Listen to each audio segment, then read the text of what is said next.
What's up guys? Dahil holiday ngayon dito sa amin, may pupuntahan tayo. Samahan niyo ako sa ating pupuntahan ngayong gabi. Ayan yung mga ilaw, yung dekorasyon nila. Ngayon, parang Christmas kasi nila ngayon. Ayan guys. Pagpatuloy natin ang ating paglalakbay.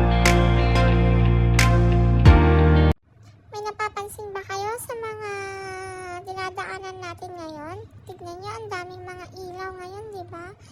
Kasi ngayon, parang New Year nila dito sa lugar kung nasaan na ako ngayon. Kaya tignan nyo guys, ang daming mga ilaw. Parang Christmas na po dito guys. Kaya samahan nyo ako kung saan tayo pupunta. Makakakita po tayo ngayon ng napakagandang tanawin. Ayan. Ayan na guys. Ayan. Diba? Ang gaganda ng mga ilaw. Parang nasa Pilipinas ka lang kung saan ang daming mga ilaw ngayon. Ayan. Nakikita nyo naman yun guys. Diba? Daming mga ilaw. Ayan. Nag-iilawan silang lahat.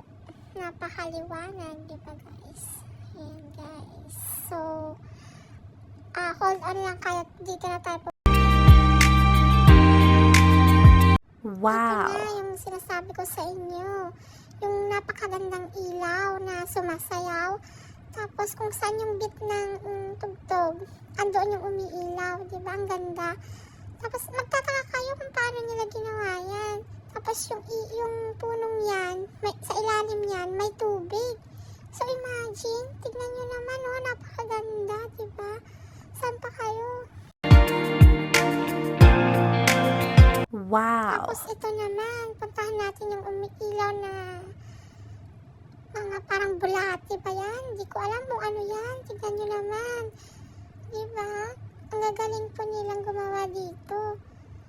Tignan nyo yung napakalaking balon or hindi ko alam kung ano yan. Tapos yung hangin, parang bulate kung titignan mo sa malayuan. Pero pag nasa malapit ka na guys, yun pala, hangin siya nagbubuga. Tapos parang plastic. Tingnan nyo. Puntahan po natin yan. Kasi nag-iiba pa yung mga kulay nila. Ang ganda diba guys?